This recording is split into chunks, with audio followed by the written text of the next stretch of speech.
Hi friends, అందరికీ నమస్కారం. Friends, మీరు కొత్తవారు కనుకైతే నా ఛానల్ సబ్స్క్రైబ్ చేసుకోండి ఫ్రెండ్స్. నేను పెట్టిన ప్రతి వీడియో మీకు నోటిఫికేషన్ వస్తుంది. ఇక మనం వీడియోలోకి వెళ్ళిపోదాం. కలియుగం ఎప్పుడు ప్రారంభమైంది, ముగింపు ఎప్పుడు? పురాణాల ప్రకారం యుగాలు 4.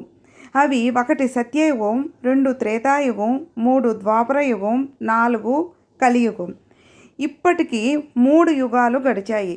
ప్రస్తుతం కలియుగం నడుస్తోంది. ఈ కలియుగం ఎప్పుడు అంతమవుతోంది? మిగతా యుగాలు ఎన్ని సంవత్సరాలు ఉన్నాయి? ఏ యుగంలో ఎవరు పాలించారు? ఇంకా కలియుగం ఎంతకాలం ఉంది? తరువాత మళ్ళీ ఎలాంటి యుగం వస్తుంది? అసలు కలియుగం ఎప్పుడు ప్రారంభమైంది, ఎప్పుడు అంతమవుతుందో ఇప్పుడు మనం తెలుసుకుందాం. కాలచక్రంలో 3 యుగాలు పరిసమాప్తమయ్యాయని, ప్రస్తుతం కలియుగం నడుస్తుందని పురాణాలు చెబుతున్నాయి. అందుకే శుభకార్యాలు జరిగేటప్పుడు సంకల్పం చెప్పాల్సి వచ్చినప్పుడు కలియుగమే ప్రథమ పాదే జంబూద్వీపే భరతవర్షే భరతఖండే అని పండితులు చదువుతారు. శివపురాణం ప్రకారం కలియుగం పూర్వశకం 3102వ సంవత్సరం ఫిబ్రవరి 18వ తారీఖున అర్ధరాత్రి కలియుగం ప్రారంభమైంది. కలియుగదాంతంలో ఆడపిల్లలు 5 ఏళ్లకే రజస్వల కావడం, 8 ఏళ్లకే పిల్లలు కలిగి ఉండటం, 12 సంవత్సరాలకే వృద్ధాప్య బారిన పడటం వంటివి జరుగుతాయని పురాణాలు చెబుతున్నాయి. పురాణాల ప్రకారం సత్యయుగం నుంచి కలియుగానికి చేరుకునేసరికి మానవుల సగటు ఎత్తు, ఆయుష్ పరిమాణం, తెలివితేటలు తగ్గుతూ వచ్చాయి. సత్యయుగంలో 1,00,000 సంవత్సరాలు జీవిస్తే త్రేతాయుగానికి 10,000కు చేరుకుంది. వాల్మీకి రామాయణం ప్రకారం రాముడు 11,000 సంవత్సరాలు జీవించాడు. ద్వాపర యుగంలో కృష్ణుడు 125 ఏళ్ళు జీవించాడు. కృష్ణుడు మరణంతోటే ద్వాపర యుగం ముగిసి కలియుగం ప్రారంభమైంది. మొదటి యుగంలో ధర్మం 4 పాదాలపై నడిస్తే, రెండో యుగంలో 3 పాదాలపై, మూడో యుగంలో 2 పాదాలపై నడిచింది. ఇక ప్రస్తుతం నడుస్తున్న కలియుగంలో ధర్మం మంచి అంటే భూతద్దం పెట్టుకుని వెతుకోవాల్సిందే. సత్యయుగం 4 యుగాల్లో మొదటిది సత్యయుగం. దీన్నే కృతయుగం అని కూడా అంటారు. ఈ యుగంలో భగవంతుడు నారాయణుడు లక్ష్మీ సమేతంగా భూమిని పరిపాలించాడు. దీని కాల పరిమాణం 17,28,000 సంవత్సరాలు. ఈ యుగంలో ధర్మం 4 పాదాల మీద నడిచిందని శివపురాణం చెబుతోంది.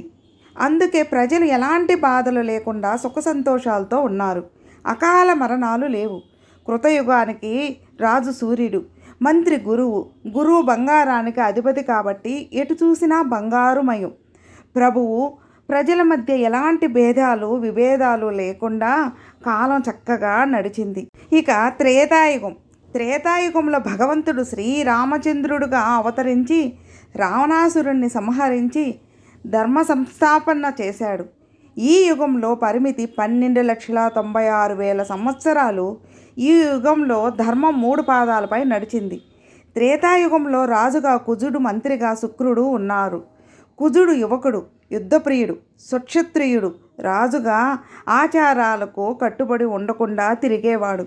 రాక్షస గురువైన శుక్రాచార్యుడు స్త్రీకారకుడు, మాయమంత్ర తంత్రవాది. కుజుడికి పరమశత్రువు.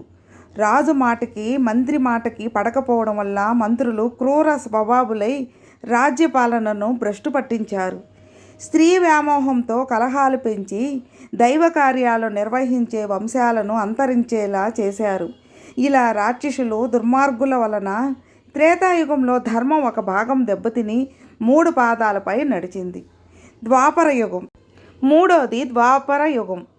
శ్రీ మహావిష్ణువు శ్రీకృష్ణుడిగా అవతరించాడు. దీని కాల పరిమాణం 8,64,000 సంవత్సరాలు. ద్వాపర యుగంలో రాజుగా చంద్రుడు, మంత్రిగా బుధుడు ఉన్నారు. చంద్రుడిది గురువర్గం, బుధుడిది శనివర్గం. అందుకే వీరిద్దరికీ ఒకరంటే ఒకరికి పడదు. బుధుడు చెడు విద్యలను రాక్షసులకు, దుర్మార్గులకు ఇచ్చి సాధువులకు, సజ్జనులకు, స్త్రీలకు అపకారం చేయమని పురుగొల్పుతాడు. దేవతా కార్యాలు జరగకుండా అడ్డుపడతాడు. చంద్రుడు సకల విద్యా పారంగతుడు. రాజులకు సకల విద్యలు నేర్పించి దుష్టులను మాయావులను నాశనం చేయడానికి సహకరిస్తాడు. ఈ విధంగా ద్వాపర యుగంలో ధర్మం 2 భాగాలు నశించి కలియుగం ప్రారంభమైంది.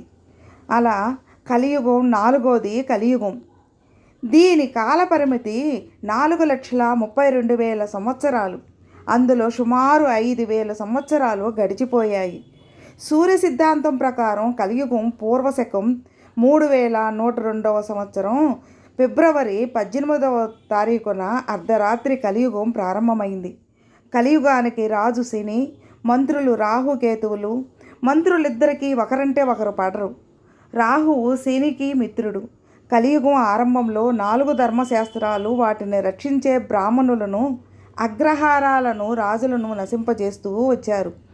అప్పటి నుంచి క్రూరత్వం, అసత్యం, అప్రమాణం, అధర్మం, అన్యాయం తలెత్తాయి. వావి వరసలు తప్పి వర్ణ సంకరాలు మొదలై దొరలే దొంగలవుతారు. దైవభక్తి తగ్గి హింసా సిద్ధాంతాలు పెరుగుతాయి. స్త్రీని, ధనాన్ని పొందినవాడే గొప్పవాడని అనుకునే రోజులు వస్తాయి.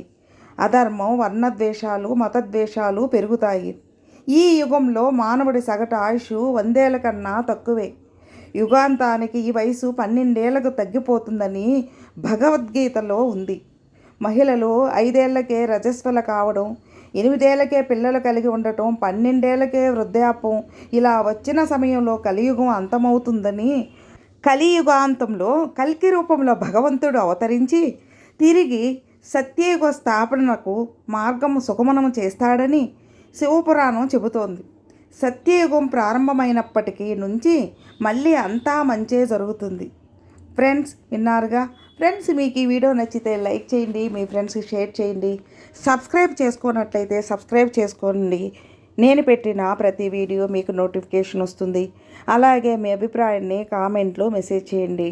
ఓం నమః శివాయ నమః.